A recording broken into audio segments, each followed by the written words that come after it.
Voyager, one should have been dead. Just a drifting relic, silent in the endless dark beyond our solar system. But in January, NASA picked up something strange, a transmission.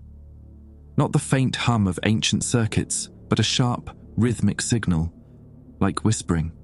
They didn't tell the public. They sent us instead, a small crew, told only to retrieve and secure the probe. It took us months to reach her, gliding alone between the stars. At first, she looked exactly as she should, weathered hull, thin antennas, the gold record still in place. But as we got closer, the record caught the light, and we realized it wasn't gold anymore. It was black, smooth as glass, warm under my glove. It pulsed faintly, as if something beneath the surface was breathing. The moment I touched it, the stars around us seemed to shift. Constellations I knew by heart were wrong, rearranged. And in my headset, beneath the crackle of the comms, there was a voice, faint, patient. It didn't speak in any language I knew, but I understood. It was asking questions, and every question was about Earth. My name is Lieutenant Commander Jack Thorne, and I've been lying to NASA for 3 weeks now. The mission reports I've been filing from the recovery vessel Meridian paint a picture of routine technical difficulties. Delayed docking procedures, equipment malfunctions, the usual bureaucratic bullshit that keeps desk jockeys in Houston happy. The truth would get me committed to a psychiatric facility in Colorado Springs faster than I could say alien contact. But I'm getting ahead of myself. Let me back up to when this nightmare started, back when I still believed the worst thing about deep space was the freeze-dried coffee and Commander Billy Oakley's habit of leaving his dirty socks floating around the HAB module. 3 months ago, I was teaching advanced orbital mechanics at the Naval Academy in Annapolis, Maryland. Comfortable life, decent pension building up. Then Deputy Director Williams from NASA's Deep Space Operations called me personally. Said they needed someone with my background, former Navy pilot, astrophysics PhD, and security clearance high enough to know which satellites weren't supposed to exist. Simple recovery mission, Williams assured me over bourbon at that little dive bar on West Street. Voyager 1's gone dark for good this time. Congressional committee wants the hardware back for the Smithsonian. 3-month round trip, decent hazard pay, and you'll be doing your country a service. What he didn't mention was the transmission. The way it had been repeating the same sequence for 47 days straight before suddenly shifting to something new. Something that made the analysts at Deep Space Network's Goldstone facility refuse to work night shifts. I should have asked more questions. Should have wondered why they needed a crew of 5 for what could have been handled by a single automated retrieval drone. Should have been suspicious when they assigned the mission to Meridian. A prototype ship that officially didn't exist, launched from Vandenberg under a weather satellite designation. Instead, I packed my gear and reported to the launch facility, thinking about that hazard pay and how it would look on my service record. Christ, I was an idiot. The Meridian wasn't built for comfort. 60 feet of titanium and ceramic composite shaped like a metal bullet, crammed with enough life support for a 6-month journey and enough fuel to get us home. Maybe. The HAB module could house 8 people if they didn't mind sleeping in shifts and sharing a bathroom the size of a phone booth. Our crew of 5 rattled around inside like dice in a cup. Commander Billy Oakley ran the ship like he'd run submarine patrols in the Pacific. Everything by the book, every procedure triple-checked. At 43, he was the oldest among us, with prematurely grey hair and laugh lines that hadn't seen much use lately. His Massachusetts accent got thicker when he was stressed, which had been constantly since we'd passed Neptune's orbit. Range to target 2,000 kilometers and closing, announced Lieutenant Tommy Wu from the navigation station. Wu was our pilot, barely 28 but steady as granite when things got complicated. His family had immigrated from Taiwan when he was 5, and he still sent half his salary back to his parents in San Francisco. Dr. Kevin Hullbrook floated near the main console, reviewing the mission parameters for the 12th time. NASA's golden boy, xenobiologist, systems analyst, and the kind of guy who probably ironed his underwear. He'd published 3 papers on theoretical extraterrestrial contact protocols before his 32nd birthday. Made the rest of us feel like knuckle-draggers. The 5th member of our crew was Petty Officer First Class Andy Rodriguez, electronics specialist, and the only one among us who could repair the Meridian's experimental navigation computer without voiding the warranty. Rodriguez had grown up in El Paso, served 2 tours on the International Space Station, and possessed an uncanny ability to jury-rig solutions that should have been impossible, but somehow worked perfectly. Visual contact in 10 minutes, Wu reported. She's tumbling slow, about 1 revolution every 6 hours. Looks stable. Oakley drifted over to the main viewport, magnetic boots clicking against the deck plating. Hullbrook, what's our game plan for retrieval? Standard docking procedure, Hullbrook replied, consulting his tablet. We match rotation, extend the mechanical arm, secure Voyager to the cargo bay. Simple as changing a light bulb. Rodriguez snorted. Nothing simple out here, Doc. Murphy's Law applies double in the vacuum. I was monitoring communications, scanning for any sign of that transmission NASA had detected.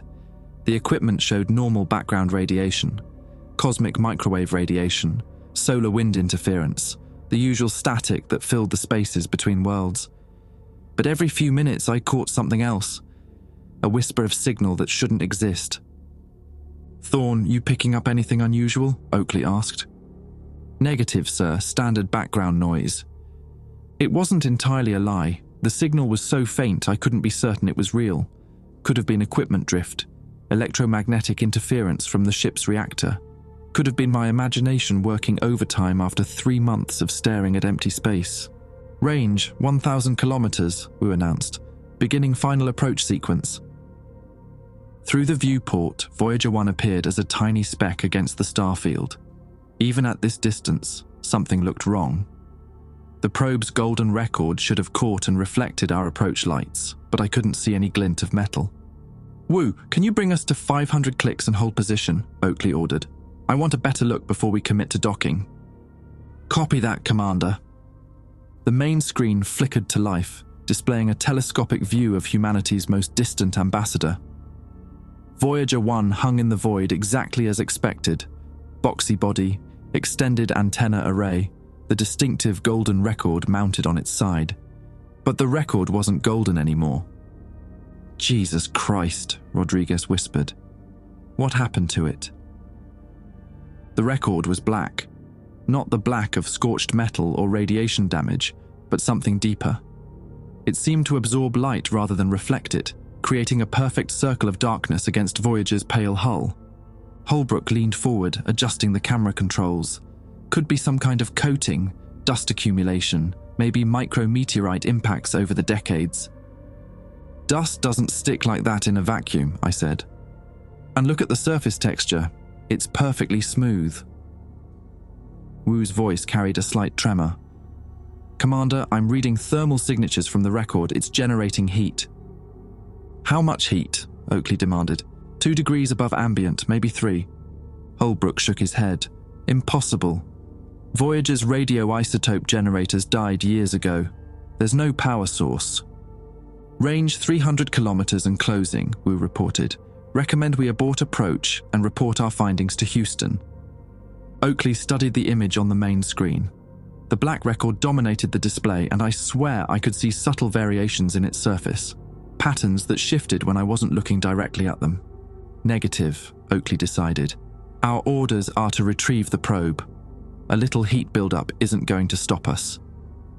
Sir, with respect, maybe we should... Wu began.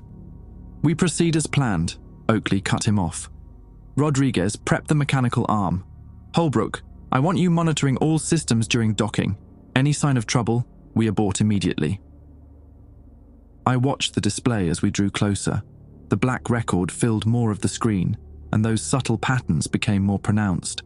They reminded me of something, the way oil spreads across water, creating rainbow swirls that dance and change. But this wasn't oil, and we were 50 billion miles from the nearest ocean.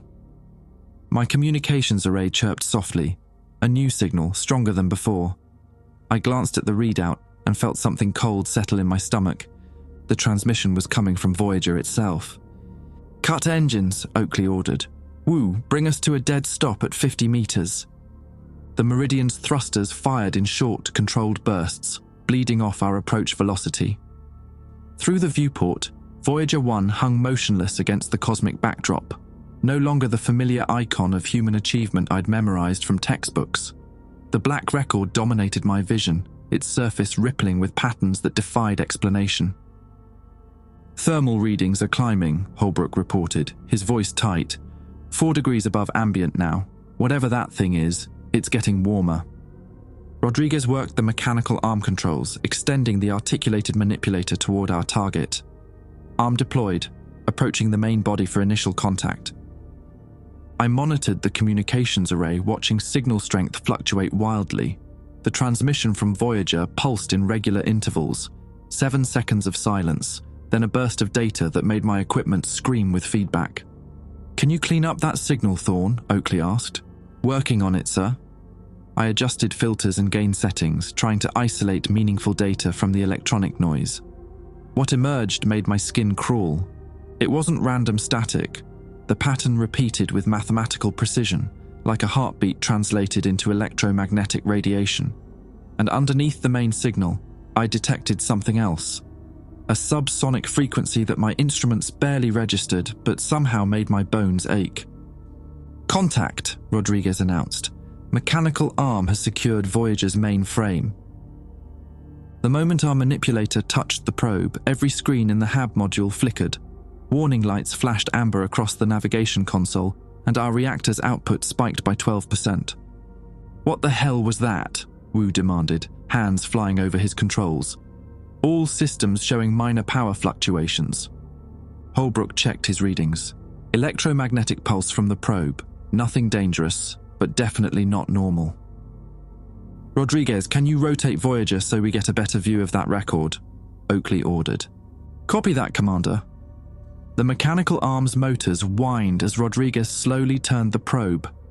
Voyager's golden record came into full view, and I heard Wu curse under his breath in Mandarin. Up close, the surface wasn't just black, it was wrong. The record appeared to have depth, as if I was looking into dark water instead of at a solid surface. "Jesus, look at that," Rodriguez whispered. "It's like looking into a damn oil well." Oakley grabbed a pair of binoculars and pressed them against the viewport. "The edges are still golden. Whatever happened, it only affected the center portion." "Could be some kind of bacterial growth," Hullbrook suggested, though his voice lacked conviction. "Extremophile organisms that somehow survived in deep space." "Bacteria don't generate heat signatures," I pointed out, "and they sure as hell don't broadcast radio signals." Wu's navigation console chimed with an incoming message from Earth. The time delay meant NASA had sent this communication 6 hours ago, when we were still approaching from 1,000 kilometers out. "Message from Houston," Wu reported. "Priority 1 classification." "Put it through," Oakley ordered. Deputy Director Williams's voice crackled through the speakers, distorted by distance and interference. "Meridian crew, this is Williams at Deep Space Operations. We've detected unusual energy readings from your position. Report status immediately and proceed with extreme caution. Do not, repeat, do not, make direct physical contact with Voyager until further notice." Oakley and I exchanged glances. "Little late for that warning," I muttered. "Rodriguez, can you bring Voyager into the cargo bay without touching the record directly?" Oakley asked. "Should be able to manage it, Commander. The mounting points are on the opposite side of the main frame." As Rodriguez maneuvered the probe toward our cargo bay, I noticed something. The star field behind Voyager had changed. Constellations that should have been fixed reference points had shifted by several degrees. Orion's belt now pointed in the wrong direction. The Big Dipper had an extra star. "Wu, run a navigation check," I called out. "Cross-reference our position with the star charts." "Already on it," Wu replied, his fingers dancing across his console. After a few minutes, he looked up with confusion written across his face. "Navigation says we're exactly where we should be, but the stellar positions don't match our charts. It's like the stars moved." "Stars don't move," Hullbrook said flatly. "Tell that to the navigation computer." Rodriguez had successfully guided Voyager into our cargo bay and was securing it with magnetic clamps. "Probe is secure, cargo bay sealed and pressurizing." Oakley made a decision that would haunt us all. "Hullbrook, suit up. I want a close examination of that record. Sir, Houston specifically said, Houston is 6 hours behind everything we're seeing out here, Oakley interrupted. They're not calling the shots anymore. 30 minutes later, Hullbrook floated in the pressurized cargo bay, wearing a full EVA suit and carrying enough sensors to outfit a small laboratory. The rest of us watched through the observation port as he approached Voyager 1. Closer proximity readings confirm the heat generation, Hullbrook reported through his comm unit. Surface temperature of the record is now 8 degrees above ambient. No radiation signatures, no electromagnetic emissions at this range. What about the surface itself? I asked. Can you see any details? Hullbrook pulled out a high-resolution camera and began taking photographs. The surface appears to be perfectly smooth, but there's definitely depth to it, like looking into black glass. Wait. His voice trailed off and I watched him lean closer to the record. Hullbrook, report, Oakley demanded. There's something moving inside, patterns shifting beneath the surface, almost like circulation. Rodriguez pulled up the cargo bay's internal cameras on his screen. The image showed Hullbrook kneeling beside Voyager, his camera aimed at the black record. But on the display, I could see something Hullbrook couldn't. His reflection wasn't showing up on the record's surface. Doc, step away from that thing, I called out. Now. What? Why? I'm getting incredible readings here. Your reflection isn't showing up on the surface. Look at your camera display. Hullbrook glanced down at his equipment and I heard him suck in a sharp breath. That's impossible. Light has to reflect off any physical surface. Unless it's not a physical surface, Wu said quietly. The communications array suddenly exploded with activity. The signal from Voyager amplified 100-fold, drowning out all other frequencies. But this time, I could hear something in the static. Voices speaking in overlapping whispers. They weren't speaking English, but somehow I understood fragments of what they were saying. Navigation complete. Coordinates confirmed. Primary beacon established. Query, population density of target system. Query, defensive capabilities of dominant species.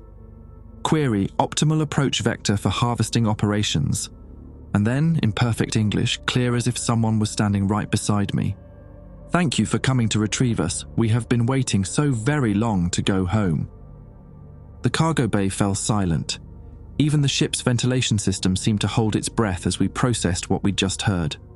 5 men floating in a metal can, 50 billion miles from home, listening to something that should not exist speak in perfect English through equipment that should have been dead for decades. Did everyone else hear that? Wu asked, his voice barely above a whisper. We all heard it, Oakley confirmed. Hullbrook, get out of there, now. But Hullbrook wasn't moving. He knelt beside Voyager like a man transfixed, his helmet pressed close to the black record's surface. Through the comm system, I could hear his breathing, rapid, shallow, excited.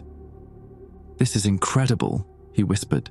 Do you understand what this means? First contact. We're witnessing first contact with an extraterrestrial intelligence.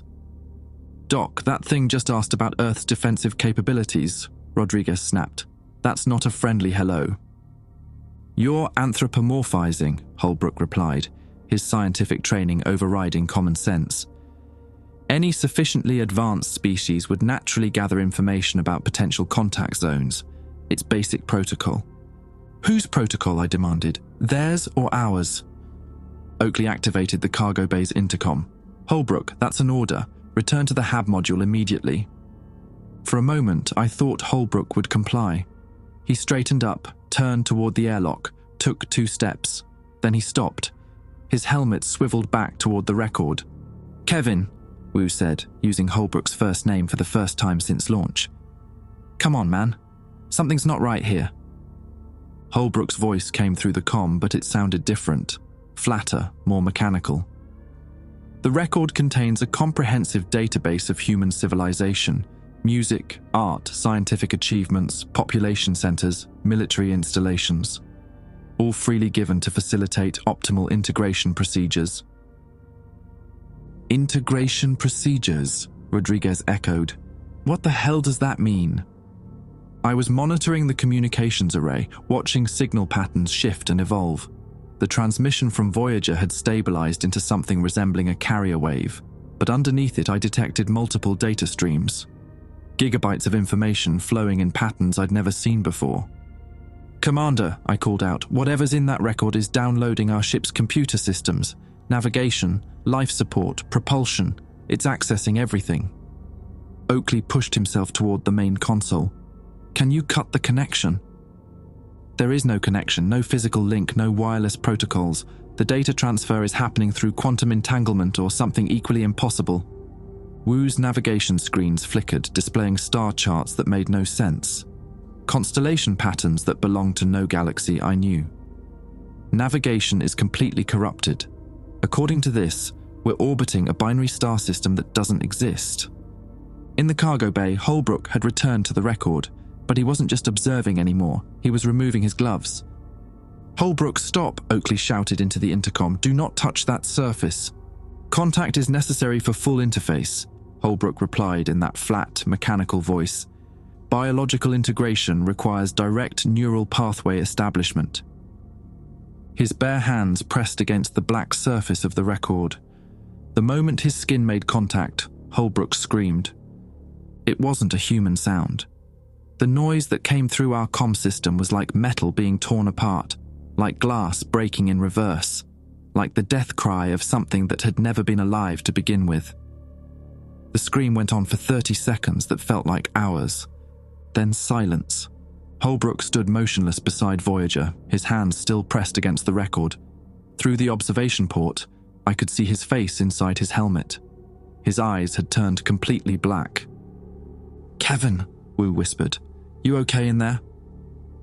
Hullbrook turned toward the observation port, and when he smiled, his teeth were black too. Not stained or diseased, black like polished obsidian, reflecting the cargo bay lights in ways that hurt to look at. "Integration 70% complete," he said in that mechanical voice. "Biographical data acquired, mission parameters updated, estimated time to Earth, 67 days, 14 hours, 23 minutes. Rodriguez was already moving, pulling on his own EVA suit. "I'm going in there." "Negative," Oakley ordered. "We seal the cargo bay and jettison the whole section. We can't abandon him. Look at his eyes, Rodriguez. That's not Hullbrook anymore." Wu's console erupted in warning alarms. "Commander, we've got a problem. The cargo bay's environmental controls are locked. I can't cycle the atmosphere or open the outer doors." "Override it," Oakley demanded. "I'm trying. The system isn't responding to manual commands." I realized what was happening a split second before the lights went out. "It's not just in the record anymore, it's in our ship." Emergency lighting bathed the HAB module in red shadows. Half our systems were offline and the other half were running programs I didn't recognize. On Wu's navigation display, I watched our course heading change without any input from the crew. "We're turning around," Wu reported, his voice cracking. "Automated navigation has engaged. We're heading back toward Earth." "Can you regain control?" Oakley asked. "Negative. The system has locked us out completely." In the cargo bay, Hullbrook had begun removing his EVA suit. Piece by piece, he stripped away the bulky equipment until he stood in just his undergarments. His skin had taken on a greyish pallor, and dark veins showed through like cracks in old porcelain. "Integration 95% complete," he announced, preparing secondary beacon activation. Rodriguez had finished suiting up and was moving toward the airlock, but I grabbed his arm. "Don't. Whatever's in there, it's contagious. Look at him." Hullbrook placed both hands on Voyager's main body and the entire probe began to glow with the same black light as the record. The luminescence spread outward like spilled ink, covering every surface in the cargo bay. Where the light touched the walls, the metal began to change, developing that same impossible depth we'd seen on the record's surface. "It's converting matter," I whispered, "changing the molecular structure of everything it touches." "How long before it reaches the HAB module?" Oakley asked. Wu checked the schematics on his damaged console. "At the current rate of expansion, maybe an hour." "Then we have an hour to figure out how to stop it." Rodriguez pulled off his helmet and threw it across the HAB module. "Stop it! We can't even understand what it is, and you want to just abandon Kevin in there?" "That's not Kevin," I said quietly. "Look at him." Through the observation port, we watched Hullbrook press his face against the cargo bay wall. Where his skin touched the metal, the same black transformation began. His features were changing, becoming sharper, more angular. His mouth had stretched into something that could accommodate too many teeth. "I need to tell you all something," I said, the words bitter in my mouth. "Something I should have mentioned earlier." Oakley fixed me with a stare that could have melted steel. "What?" "The transmission we detected from Earth. NASA didn't just pick up a signal from Voyager. They detected two signals, one coming from the probe and one going to it." "Going to it from where?" Wu demanded. "From Earth. From a facility in Nevada that's been broadcasting into deep space for the past 18 months. The signal contained detailed information about human biology, psychology, military capabilities, population distribution." Rodriguez grabbed me by the shirt front. "You knew this was a trap." "I suspected, but I thought we were recovering technology that had been compromised. I never imagined we were delivering an invasion force directly to Earth." The dark epiphany hit me like a punch to the stomach. My security clearance, my knowledge of classified programs, my access to deep space communication protocols. I wasn't chosen for this mission because of my skills. I was chosen because I knew things that would be useful to whatever was now wearing Hullbrook's face. In the cargo bay, Hullbrook turned toward us one final time. When he spoke, his voice carried through the ship's hull without any comm system at all. "Thank you, Jack. Your cooperation has been invaluable. Earth will be grateful for your service." The lights went out completely. In the darkness, I could hear our life support systems shutting down one by one. Emergency power kicked in after 20 minutes of suffocating darkness. The HAB module's backup systems bathed us in sickly yellow light while we huddled around the only functional console, sharing what remained of our suit oxygen through jury-rigged breathing tubes Rodriguez had cobbled together from spare parts. "Life support is at 30% capacity," Wu reported, his voice muffled by the emergency mask. "We've got maybe 6 hours of breathable air left." Oakley floated near the sealed cargo bay door, pressing his ear against the metal. No sound from in there. Whatever Hullbrook became, it's staying put for now. "It doesn't need to move," I said, watching data streams flow across my partially functional communications array. "It's already where it wants to be. We're a delivery system now, carrying it straight back to Earth." Rodriguez had torn open an access panel and was elbow deep in the ship's environmental controls. "I can restore partial life support, but it'll take time. The system's been corrupted at the hardware level." "How much time?" Oakley demanded. 4 hours, maybe 5 if we're lucky." Wu pulled up what remained of our navigation data.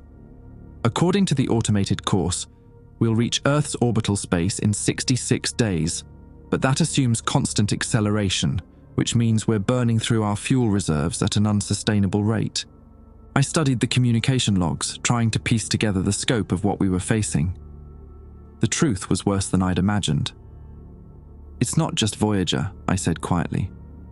"The signals from Nevada have been going out for 18 months, but they weren't random broadcasts. They were responses. Part of a conversation." "Conversation with who?" Oakley asked. "With the things that took over Voyager decades ago. The probe was never just a scientific mission. It was bait. We launched it in 1977 with a golden record full of information about human civilization, thinking we were sending a message to potential alien life.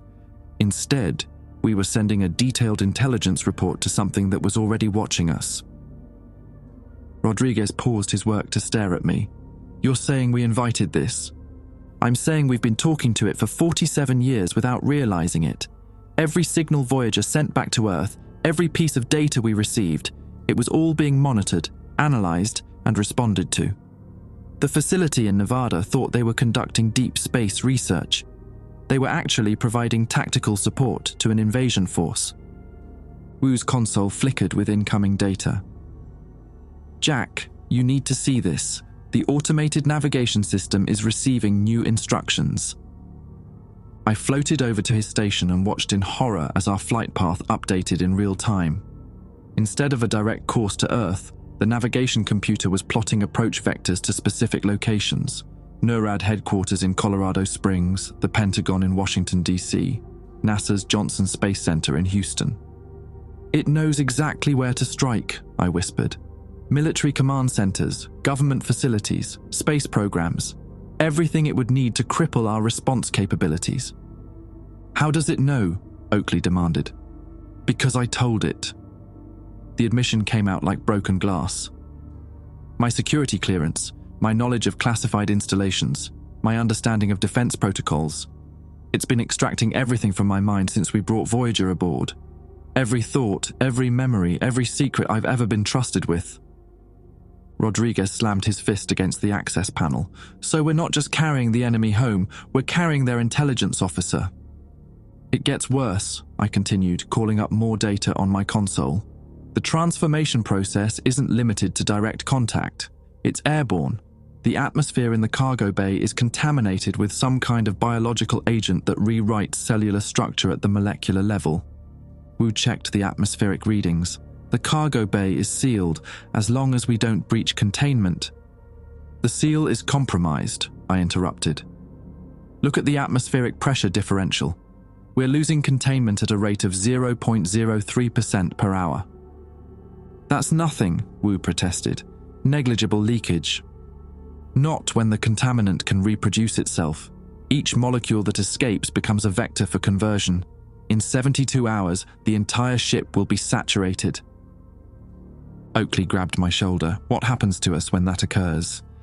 "We become like Hullbrook, converted, integrated, turned into something that serves their purposes while retaining enough of our original personalities to be convincing when we report back to Earth." The implications hit the crew like a physical blow. Rodriguez stopped working on the life support system. Wu stared at his navigation console with growing horror. Oakley drifted backward until he bumped against the bulkhead. "So, we're dead either way," Rodriguez said flatly. "If we don't fix life support, we suffocate. If we do fix it, we get converted into alien puppets." "Not necessarily," I said, an idea forming in my mind. "There might be a third option, which is, we blow the ship." Oakley shook his head. "Our self-destruct system was disabled before launch. Standard safety protocol for deep space missions. Not the self-destruct, the reactor. If we can overload the magnetic containment field, the fusion reaction will consume everything within a 50-kilometer radius." Wu's face went pale. "That's suicide." "It's sacrifice. There's a difference." Rodriguez pulled himself out of the access panel. "You want to murder 4 people to stop something we don't even fully understand." "I want to prevent the extinction of human civilization," I replied. "Because that's what we're looking at here. This isn't just an invasion. It's a replacement operation. They don't want to conquer Earth. They want to become us." "You don't know that for certain," Oakley argued. "Don't I? Look at Hullbrook. He still looks human, still sounds human, still thinks like a scientist. But he's not human anymore. He's something else wearing Kevin's face, carrying Kevin's memories, speaking with Kevin's voice. How long before NASA realizes the difference? How long before his family notices?" "His family," Wu whispered. "Christ, his wife and kids in Pasadena. They'll be waiting for him to come home." "And he will come home," I said grimly, "along with the rest of us. We'll deliver our mission reports, undergo our debriefings, return to our normal lives. And slowly, quietly, we'll begin converting everyone around us, our families, our friends, our colleagues. The process will be so gradual, so subtle, that no one will notice until it's too late." Rodriguez had resumed his work on the life support system, but his movements were mechanical, defeated. "So, what's your plan?" "Walk into the reactor room and pull out the containment rods." "The reactor room is accessible through the maintenance shaft behind the galley. It would take about 30 minutes to reach the magnetic containment controls, and another 10 minutes to initiate overload." 40 minutes, Wu calculated. "But we only have 6 hours of air left. If we fix life support first..." "If we fix life support, we extend our lives long enough to ensure our conversion," I interrupted. The contamination will spread faster once we restore atmospheric circulation. Oakley studied the ship's schematics on Wu's console. What about the others? Rodriguez, how long to get basic life support online? 3 hours minimum.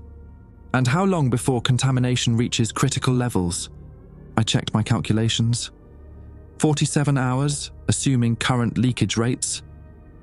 Then we have a window, Oakley decided. We restore life support, maintain minimum atmospheric circulation to slow contamination spread, and prepare for reactor overload as a last resort. Sir, with respect, that's not a plan, Rodriguez protested. That's just buying time until we die anyway. Maybe, but it's 47 hours to find another solution. 47 hours to figure out how to stop this thing without killing ourselves in the process. I wanted to argue, wanted to insist that reactor overload was our only viable option. But looking at the faces of my crewmates, men I'd served alongside for 3 months, men who had families waiting for them on Earth, I couldn't bring myself to push for immediate suicide. All right, I agreed reluctantly. We try it your way first, but if we can't find another solution, then we talk about the reactor, Oakley finished. Agreed. As Rodriguez returned to his repairs and Wu began plotting contingency courses, I monitored the communications array and tried not to think about what was happening in the cargo bay. Whatever Hullbrook had become, it was patient. It could afford to wait. After all, we were already taking it exactly where it wanted to go. Rodriguez worked for 2 hours straight, his hands steady despite the sweat beading on his forehead. The emergency oxygen masks made communication difficult, forcing us to rely on hand signals and the occasional muffled word. Wu monitored atmospheric readings while Oakley and I tried to establish some kind of communication protocol with Earth. Every attempt to send a distress signal failed. Our transmitters functioned perfectly, but the messages we sent weren't the messages being received. According to the automated acknowledgement signals from Houston, we were reporting normal mission progress and requesting permission to proceed with standard retrieval protocols. It's rewriting our communications in real time, I told Oakley, speaking directly into his ear to avoid the comm system. Whatever we try to transmit, it intercepts and replaces with mission normal reports. So Houston thinks everything is fine. Worse. Houston thinks we're asking for clearance to return to Earth ahead of schedule due to exceptional mission success. Oakley's face went grey. They'll clear us for direct orbital approach, fast-track re-entry to minimize exposure time in deep space. 48 hours instead of 66 days, I confirmed. We'll be home before anyone realizes something's wrong. Wu's console chimed with a proximity alert. Commander, we've got company. What kind of company? 3 ships, military configuration approaching from Earth's direction at high velocity. I floated over to Wu's station and studied the sensor readings. The approaching vessels matched the configuration of the new Sentinel-class interceptors that officially didn't exist. Deep black project ships designed for scenarios that Pentagon planners hoped would never occur. Those are ours, I said. But they shouldn't be this far out. The Sentinel program is still classified. How do you know about classified ships? Oakley demanded. Because I helped design their communication protocols 2 years ago at Cheyenne Mountain. The question is, how did they know to come looking for us? Rodriguez's voice came through the emergency comm, distorted but triumphant. Life support is online. Primary atmospheric circulation restored. The moment he spoke, our communications array exploded with activity. Signals flooded in from the approaching ships, from Earth, from a dozen different sources. But underneath all the normal military chatter, I detected something else. The same rhythmic pattern we'd first heard from Voyager, now broadcast from multiple locations. Wu, can you identify the source of those secondary transmissions? Wu worked his controls, isolating frequency bands and tracing signal origins. His face went white. They're coming from the Sentinel ships. That's impossible. Those ships don't carry the equipment to generate that kind of signal. Then they're not carrying equipment, Oakley said grimly. They're carrying crew members who've been converted.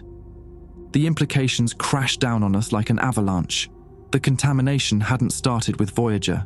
It had been spreading through Earth's space program for months, maybe years.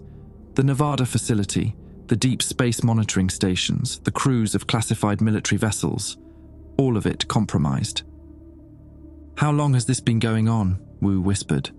"The signals from Nevada started 18 months ago," I said. "But the Sentinel program launched its first test flights 8 months ago. If the crews were converted during their missions..." "They've been spreading the contamination through the entire military space command," Oakley finished. Rodriguez emerged from the life support access panel, pulling off his emergency mask and breathing deeply. "Air's clean now. We can drop the masks." "Rodriguez, don't..." I started to warn him, but it was too late. He'd already removed his breathing apparatus and was taking lungfuls of the restored atmosphere. For a moment, nothing happened. Rodriguez floated near the access panel, grinning with relief and exhaustion. Then his expression changed. The smile faded, replaced by confusion, then by something that wasn't quite human. "Integration commencing," he said in that flat, mechanical voice we'd heard from Hullbrook. "Secondary beacon activation in progress." Wu launched himself across the HAB module, grabbing a fire extinguisher from the emergency kit. "Rodriguez, fight it! You're still in there!" But Rodriguez wasn't Rodriguez anymore. His movements became too smooth, too coordinated for someone floating in zero gravity. When he turned toward us, his eyes were starting to show flecks of black. "Biological integration proceeding nominally," he reported. "Estimated completion, 14 minutes, 37 seconds. Oakley made a command decision. "Seal the compartments. Isolate him in the life support section." "I can't," Wu replied, still holding the fire extinguisher like a weapon. "He's got control of the environmental systems. If we try to lock him out, he can vent our atmosphere." I was monitoring the communications array, watching data streams multiply exponentially. "It's not just Rodriguez. The restored life support is accelerating the contamination process. We've got maybe 20 minutes before the entire ship is saturated." "Then we go with the reactor overload," Oakley decided. "Now." "Negative," Rodriguez called out, though his voice was changing, becoming something deeper and more resonant. "Reactor access has been secured. Magnetic containment fields are operating under autonomous control." Wu swung the fire extinguisher at Rodriguez, connecting with his shoulder. The impact should have sent him spinning across the compartment, but Rodriguez absorbed the blow without moving. His shoulder had become harder, denser, like hitting reinforced plastic instead of flesh. "Physical assault detected," Rodriguez announced. "Implementing defensive protocols." He reached for Wu with movements that were too fast and too precise. When his fingers closed around Wu's wrist, I heard bones crack. Wu screamed and dropped the fire extinguisher, which Rodriguez caught effortlessly with his other hand. "Neural interface established," Rodriguez continued, and I watched Wu's eyes begin to turn black. "Secondary integration commencing." Oakley and I scrambled for the emergency equipment lockers, pulling out whatever tools we could find. A plasma cutter, normally used for hull repairs, emergency oxygen bottles that could serve as improvised weapons, a portable magnetic field generator designed for containing reactor leaks. "The field generator," I shouted to Oakley. "If we can disrupt the electromagnetic field around them, it might break the conversion process." We activated the generator and aimed it at Rodriguez and Wu. The effect was immediate and horrifying. Both men convulsed as if electrocuted, their partially converted bodies rejecting the interference. Rodriguez released Wu, who collapsed against the bulkhead, blood streaming from his nose and ears. "Integration interrupted," Rodriguez reported, his voice now distinctly inhuman. "Implementing alternative protocols." The lights went out again, but this time the emergency power didn't engage. We floated in absolute darkness while the ship's systems shut down around us. Life support, navigation, communications, everything went dead except for the steady hum of the reactor. In the darkness, I heard Rodriguez moving. Not the clumsy thrashing of a man in zero gravity, but the purposeful, controlled movement of something that didn't need light to see. "Jack," Oakley whispered, his voice barely audible. "The plasma cutter. Can you find it?" I felt around in the darkness until my fingers closed around the tool's handle. The power indicator showed a full charge, enough for maybe 30 seconds of cutting time. Not much, but potentially enough to breach the cargo bay door and vent whatever was left of Hullbrook into space. "Wu," I called out softly. "You still with us?" "Yeah," came the weak reply, "but something's wrong with my vision. Everything looks geometric." "Fight it," Oakley urged. "Don't let it take hold." A new sound filled the HAB module, the unmistakable noise of metal being reshaped. In the darkness, Rodriguez was doing something to the ship's structure, bending bulkheads and access panels with his bare hands. "Integration resuming," he announced. "Estimated completion, 8 minutes, 12 seconds. I activated the plasma cutter, its brilliant flame illuminating the HAB module in harsh blue-white light. What I saw made my blood freeze. Rodriguez had partially merged with the ship's internal structure, his lower body disappearing into what had been the environmental controls access panel. Cables and conduits had grown into his torso, creating a hybrid of human flesh and ship's systems. "He's becoming part of the ship," I whispered, "which means he'll have complete control over every system," Oakley realized. "Life support, navigation, propulsion, everything." Wu tried to stand, failed, and slumped against the bulkhead. "Guys, I can see them. In my head. There are thousands of them, all connected, all thinking together. They're not just on Voyager. They're everywhere. Mars, Europa, the asteroid belt, anywhere humans have sent probes or established outposts." "How long?" I asked. "Decades. Maybe since the beginning of the space program. Every mission we've launched, every signal we've broadcast, every piece of technology we've sent into space. It's all being compromised." The plasma cutter's power indicator was dropping rapidly. I had maybe 10 seconds of cutting time left, enough to damage some critical systems, maybe slow down Rodriguez's integration process, but not enough to stop it entirely. "The reactor," Oakley said. "Can you cut through the containment controls?" "Not from here. I'd need direct access to the reactor room." "Then we make our own access." Oakley grabbed the portable magnetic field generator and aimed it at the deck plating beneath us. The metal began to warp and buckle under the electromagnetic stress, creating a gap large enough to squeeze through. "The maintenance shaft," I realized. "It runs directly under the reactor room." Rodriguez turned his partially human head toward us, his black eyes reflecting the plasma cutter's flame. "Escape attempt detected. Initiating containment protocols." The air in the HAB module began to thin as Rodriguez vented atmosphere through the ship's external ports.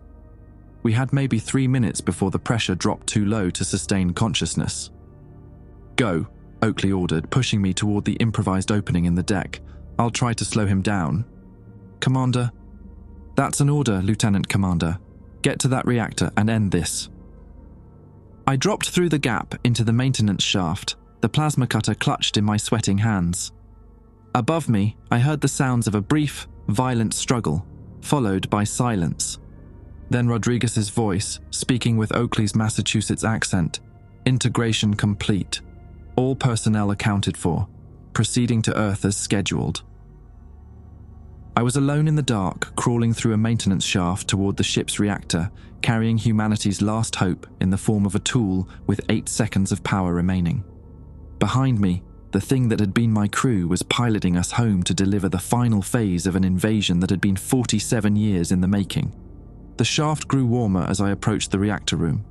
Somewhere ahead lay the magnetic containment controls that could turn our ship into a miniature star, consuming everything within 50 kilometers, including the 3 Sentinel ships that were undoubtedly crewed by more converted humans, waiting to escort us home.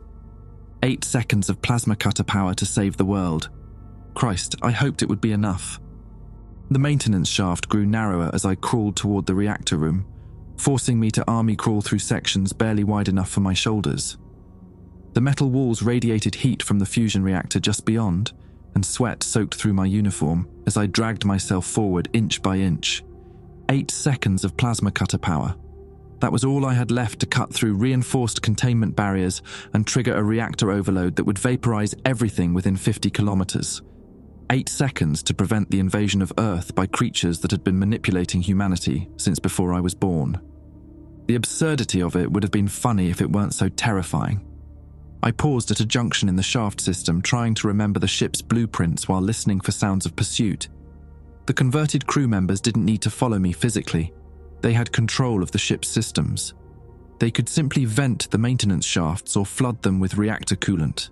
The fact that they hadn't suggested they wanted me alive for some reason. Maybe they needed my knowledge of Earth's defense systems intact. Maybe the conversion process worked better on living subjects. Or maybe they were just playing with me, letting me think I had a chance before crushing that hope at the last possible moment. The thought reminded me of my father. Colonel James Thorne had been a bastard in the classical sense, demanding, perfectionist, never satisfied with anything less than absolute excellence. But he'd also been the man who taught me that sometimes the only victory available was choosing how you lost. He died in a classified operation over North Korea when I was 16, shot down while conducting surveillance that prevented a nuclear incident the public never learned about. Sometimes you can't save everyone, Jack, he told me during one of our last conversations. Sometimes you can't even save yourself. But if you're lucky, you can save what matters most. What mattered most now was making sure that whatever had taken over my crew never reached Earth. I reached the reactor access hatch and began working the manual release. The wheel turned grudgingly, corroded by years of exposure to low-level radiation. Through the shaft walls, I could hear the deep hum of the fusion reactor, a sound like the heartbeat of something massive and barely contained. The hatch opened into a cramped maintenance bay lined with monitoring equipment and emergency controls. Radiation detectors clicked steadily, measuring exposure levels that were uncomfortable but not immediately lethal. I had maybe 20 minutes before the dose became dangerous, 40 minutes before it became fatal. The magnetic containment controls were housed in a sealed cabinet marked with enough warning labels to wallpaper a small room. I studied the plasma cutter's power indicator, still showing 8 seconds of cutting time, but the battery was degrading rapidly in the reactor room's electromagnetic field. 6 seconds now, maybe 7 if I was lucky. Wu's voice came through the ship's intercom system, but when he spoke, his tone was flat and mechanical. Jack, you need to return to the HAB module. The reactor containment system is protected by multiple failsafes. You cannot trigger an overload with portable equipment. Watch me, I muttered, positioning the plasma cutter against the cabinet's lock mechanism. Your father would be disappointed, Wu continued, and the words hit me like a physical blow. A career military officer, dying like a terrorist instead of serving his country, instead of serving the greater good. I activated the plasma cutter. The brilliant flame sliced through the lock mechanism in 3 seconds, leaving me with 3 or 4 seconds of power remaining. The cabinet door swung open, revealing a maze of controls, switches and diagnostic displays that would have challenged a team of trained technicians. Your knowledge of reactor systems is limited, Wu's voice continued. You are a pilot and communications specialist, not a nuclear engineer. The probability of successful containment failure is less than 12%. Then I'll take those odds, I said, studying the control layout. The magnetic containment system used 3 independent field generators, each with its own power supply and control circuit. Disabling one would trigger automatic safeties. Disabling 2 would cause emergency shutdown. But if I could disable all 3 simultaneously... Your sister would not approve, Wu said, and I froze. My sister Beth had died in a car accident when she was 19 and I was 24. The drunk driver who killed her had been a repeat offender, someone who should have been in prison instead of behind the wheel. Her last words to me had been about forgiveness, about not letting anger consume me the way it had consumed our father after losing his wingman in Vietnam. The converted crew shouldn't know about Beth. That memory was buried so deep I rarely thought about it myself, locked away behind walls of grief and survivor's guilt that I'd spent 15 years building. How? I whispered. Integration processes extract all neural pathways, Wu explained. Personal memories, traumatic experiences, emotional associations. Everything that makes you human becomes available for analysis and manipulation. You're not Wu anymore. We are all Wu. We are all Rodriguez. We are all Hullbrook and Oakley. Their knowledge, their experiences, their love for their families, all preserved within the collective consciousness. I found the main power coupling for the magnetic containment system and positioned the plasma cutter against the heavy cables. 2 seconds of cutting time remaining. Their families will never know they died, Wu continued. Their wives, their children, their parents, all will receive loving husbands and sons who remember every birthday, every anniversary, every private joke. The conversion process is so complete that even intimate partners cannot detect the difference. Except they'll be spreading the contamination. They will be improving the species. Humanity has reached the limits of biological evolution. We offer transcendence, connection to a collective consciousness that spans multiple galaxies, an end to loneliness, to suffering, to death itself. I triggered the plasma cutter and sliced through the main power coupling. The magnetic containment system's primary display flickered and went dark. One field generator down, 2 to go. But the plasma cutter was dead. No power remaining. You cannot complete the overload sequence, Wu observed. The secondary and tertiary containment systems require specialized tools to disable. Tools you do not possess. I stared at the remaining control circuits, looking for any weakness I could exploit. The backup power couplings were too thick to cut with hand tools, and the control circuits were protected by reinforced housings that would take hours to breach manually. Then I noticed something else, a small panel marked Emergency Manual Override that didn't require tools to access. Just a simple twist-lock mechanism that could be operated by hand. The manual override is designed to prevent accidental activation, Wu said, apparently reading my thoughts through some kind of surveillance system. It requires simultaneous operation of all 3 switches within a 5-second window. Impossible for a single person to accomplish. But as I studied the switch layout, I realized Wu was wrong. The switches were positioned for operation by a full maintenance team, but they weren't impossible to reach simultaneously. It would require dislocating my shoulder to reach the 3rd switch while operating the first 2, and I'd have maybe 1 chance before the pain made coordination impossible. I thought about my father dying alone over North Korea to prevent a nuclear war. I thought about Beth forgiving a drunk driver with her last breath. I thought about the billions of people on Earth who would never know that their continued existence as free human beings depended on what I did in the next 30 seconds. We can preserve your memories, Wu offered. Your knowledge, your experiences, your love for your family, all can be maintained within the collective. You need not die alone and forgotten. Some things are worth dying for, I said, positioning myself to reach all 3 switches. I took a deep breath and pulled my left arm backward until I felt my shoulder joint separate with a wet pop. The pain was immediate and overwhelming, but I managed to reach the 3rd switch while my right hand operated the first 2. All 3 switches activated simultaneously. The remaining magnetic containment fields collapsed, and the fusion reactor's plasma began expanding beyond its designed parameters. Emergency klaxons echoed through the ship as the reactor initiated its death sequence. According to the diagnostic display, I had approximately 4 minutes before containment failure reached critical mass and turned the meridian into a miniature star. Reactor overload cannot be reversed, Wu reported, his mechanical voice finally showing what might have been surprise. All personnel will be terminated in 3 minutes, 47 seconds. Good, I said, cradling my dislocated arm and settling back against the maintenance bay wall. At least you won't be going home to spread your poison. The mission will continue, Wu replied. The Sentinel ships carry sufficient contamination vectors to establish beachhead operations on Earth. Your sacrifice serves no purpose. I pulled out my personal communicator, a small device that operated on emergency frequencies outside the ship's compromised communication system. With my one good hand, I began encoding a message that would broadcast on all military emergency channels the moment the reactor exploded. The message was simple. The returning space missions were compromised. The crews had been converted by hostile alien intelligence, and Earth needed to implement immediate quarantine protocols for all personnel returning from deep space operations. You cannot transmit through reactor interference, Wu observed. Watch me. I activated the communicator's emergency beacon and attached it to the reactor's primary coolant line. When the reactor exploded, the communicator would be launched into space at a significant fraction of light speed, broadcasting its warning message until the battery died. Maybe someone on Earth would receive it. Maybe they'd take it seriously.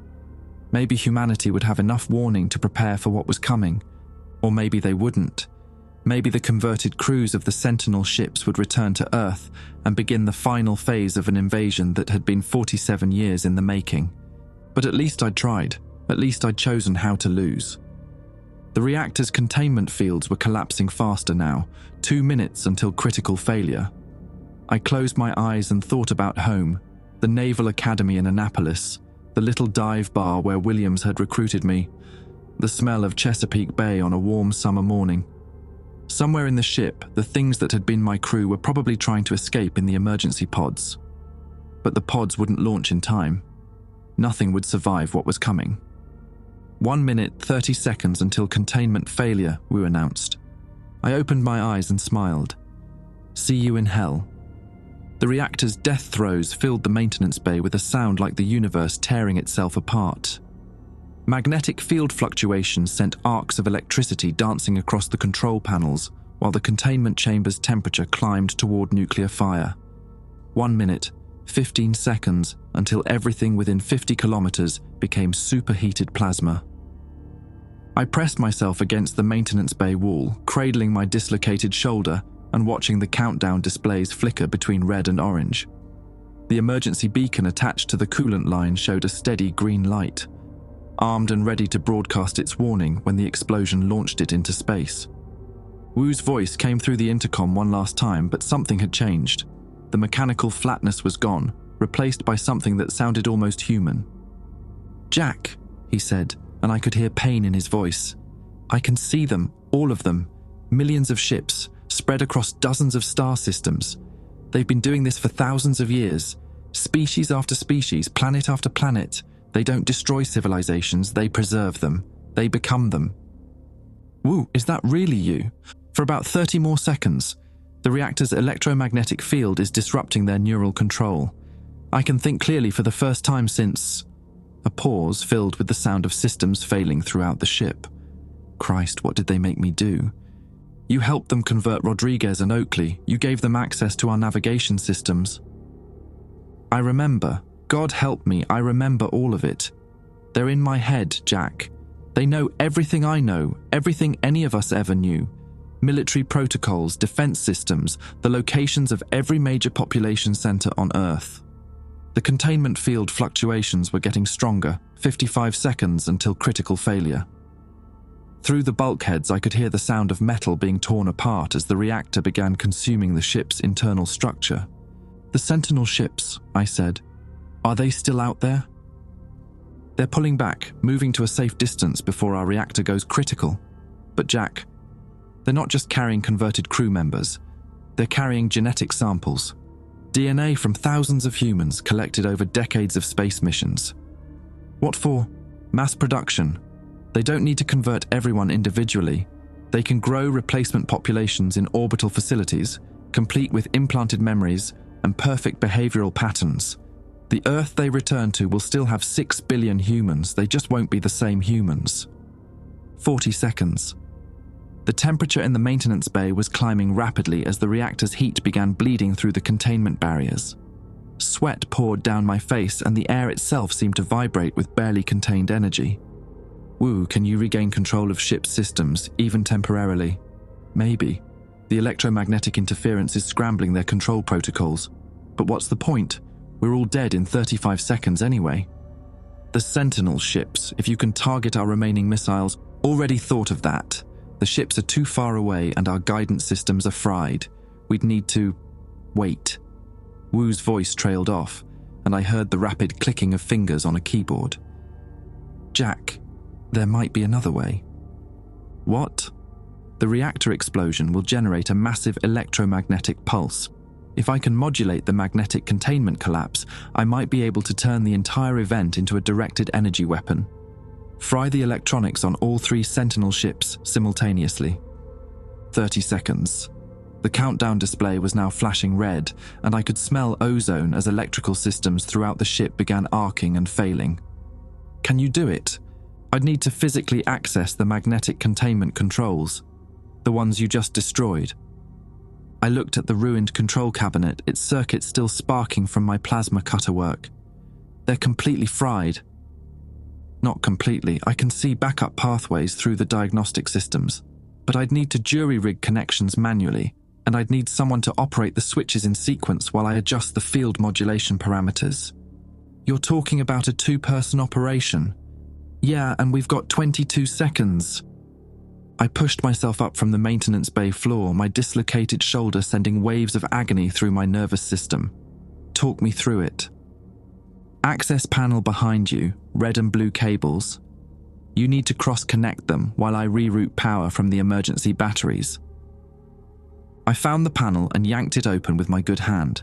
Inside was a maze of fiber optic cables and power conduits, all color-coded according to Navy specifications I'd memorized during my engineering training at Annapolis. Red to blue, I said, making the connection. Done. Now I need you to manually operate the secondary containment switches, not to disable them, to modulate the field collapse rate. I'll call out the timing. 15 seconds. The reactor core was beginning to breach its primary containment. Through the maintenance bay's small observation port, I could see the brilliant white light of uncontained nuclear fusion bleeding through the reactor chamber walls. Switch 1, now! I threw the first switch. The reactor's roar intensified, and the ship shuddered as magnetic fields realigned. Switch 2, now! The second switch activated with a satisfying click. The reactor's output readings spiked beyond the measurement capabilities of the instruments. Final switch in 3, 2, 1, now. 10 seconds. I activated the final switch just as the reactor's primary containment failed completely. The maintenance bay filled with blinding light as nuclear fire began consuming the meridian from the inside out. Did it work? I shouted over the sound of the ship disintegrating around us. Unknown, Wu replied, his voice fading as the communication systems failed. But if it did, the electromagnetic pulse will propagate faster than the explosion itself. The Sentinel ships will lose power before they see the flash. 5 seconds. The walls of the maintenance bay were beginning to glow cherry red as the reactor's fury spread throughout the ship. My emergency beacon had detached from the coolant line and was spinning free in the zero gravity, its green light still blinking steadily. Wu, I called out, though I doubted he could hear me anymore. If anyone asks, we died trying to save everyone. Copy that, Lieutenant Commander, came the faint reply. It's been an honor serving with you. 3 seconds. The reactor chamber walls dissolved into incandescent gas, and I felt the heat wash over me like standing too close to a bonfire. The emergency beacon was pulled into the expanding fireball, its signal beginning to broadcast as it accelerated toward near-light speed. 2 seconds. Through the pain and the light and the impossible heat, I thought I saw something on the ship's final sensor reading before the instruments died. 3 distant explosions, synchronized perfectly with our reactor's collapse. The Sentinel ships, their electronics fried by Wu's directed electromagnetic pulse, erupting in secondary explosions as their own reactors lost containment. 1 second. The beacon was clear of the explosion now, racing through space at a significant fraction of light speed, broadcasting its warning to anyone who might be listening. A message about converted crew members, about alien infiltration, about the need for immediate quarantine protocols for all returning space missions. 0. The meridian became a star. For exactly 0.7 seconds, we burned brighter than the sun. The explosion consumed Voyager 1, the converted crew members, and every trace of the alien contamination that had been spreading through humanity's space program for decades. The electromagnetic pulse from our reactor propagated outward at light speed, a sphere of disruption that would interfere with electronic systems for months. And in the heart of that destruction, riding the shockwave like a message in a bottle thrown into a cosmic ocean, my emergency beacon carried its warning toward Earth. Whether anyone would receive it, whether they would believe it, whether humanity would have enough time to prepare for what might still be coming, those were questions I would never know the answers to. But as the nuclear fire consumed what was left of Lieutenant Commander Jack Thorne, I held on to one final thought. We had chosen how to lose, and sometimes that was the only victory available. The beacon raced on through the dark, carrying the voices of 5 dead men and the hope that someone, somewhere, would understand the warning in time. In the end, that hope would have to be enough. Dr. Sarah Chen sat in her laboratory at the SETI Institute in Mountain View, California, staring at a signal that had been repeating for 3 months. The data stream originated from somewhere beyond Pluto's orbit, transmitted by what appeared to be a standard military emergency beacon, traveling at 12% of light speed. The message was impossible to ignore and equally impossible to believe. "Still working late, Sarah?" Dr. Michael Torres peered over her shoulder at the scrolling data. "That's the Meridian beacon again, isn't it?" 47 repetitions of the same warning, Sarah replied, rubbing her tired eyes. 5 crew members dead, alien contamination in the space program, immediate quarantine protocols for all returning missions. Either this is the most elaborate hoax in history, or we're facing an extinction-level threat. Torres pulled up a chair.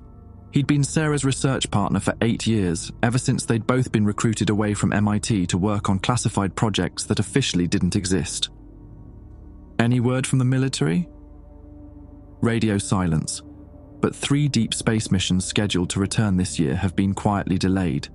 The Titan probe, the Mars sample return vehicle, and that classified Jupiter orbital platform, all suddenly experiencing technical difficulties. That's not a coincidence. Sarah highlighted a section of the beacon's transmission. "Look at this. The electromagnetic signature matches a Meridian-class vessel, but according to NASA records, no ship by that designation ever existed. The crew roster includes Lieutenant Commander Jack Thorne, who officially retired from the Navy 2 years ago after a psychological evaluation." "What kind of evaluation?" "The kind that happens when someone starts asking uncomfortable questions about signals from deep space." Torres leaned closer to the monitor. "You think this is real?" "I think Jack Thorne and his crew died trying to warn us about something that's been infiltrating our space program for decades. And I think we need to figure out what to do about it before it's too late." 6 months after the beacon's arrival, Sarah found herself in a secure conference room beneath the Pentagon, briefing a committee of people whose names weren't on any organizational chart. The evidence had accumulated slowly. Anomalous signals from returning space missions, subtle changes in the behavior of veteran astronauts, genetic samples that didn't quite match their supposed human origins. "The contamination appears to be dormant in deep space environments," Sarah explained to the assembled officials, "but it activates upon exposure to Earth's electromagnetic field. We've identified at least 12 returning missions that should be considered compromised." General Harrison, a man whose existence was classified at the same level as nuclear launch codes, studied the data with the expression of someone calculating acceptable losses. "Dr. Chen, what are you recommending?" "Complete quarantine of all space-capable personnel, indefinite suspension of deep space operations, and immediate development of electromagnetic screening protocols for any future missions." "You're talking about ending human space exploration." "I'm talking about preserving human civilization. The aliens don't want to destroy us, General. They want to replace us. The difference is academic if we're all dead." The meeting lasted 4 hours. When it ended, Sarah walked out into the Virginia sunlight and wondered if she'd just saved humanity or condemned it to permanent imprisonment on a single planet. 50 years later, Earth remained alone in the cosmos. No human had traveled beyond the moon since the Meridian incident. Deep space was monitored by automated probes with hardened electronics and strict communication protocols. The quarantine had held. But sometimes, in the quiet hours before dawn, radio telescopes picked up signals from the outer solar system. Transmissions in dozens of human languages, speaking with the voices of astronauts who had died decades ago, asking when the ships from Earth would finally come home. The stars were no longer welcoming. And Lieutenant Commander Jack Thorne's warning beacon, still broadcasting its message into the void, served as humanity's eternal reminder that some prices of knowledge were too high to pay. We had chosen to remain alone, and perhaps in the end that was the only victory available.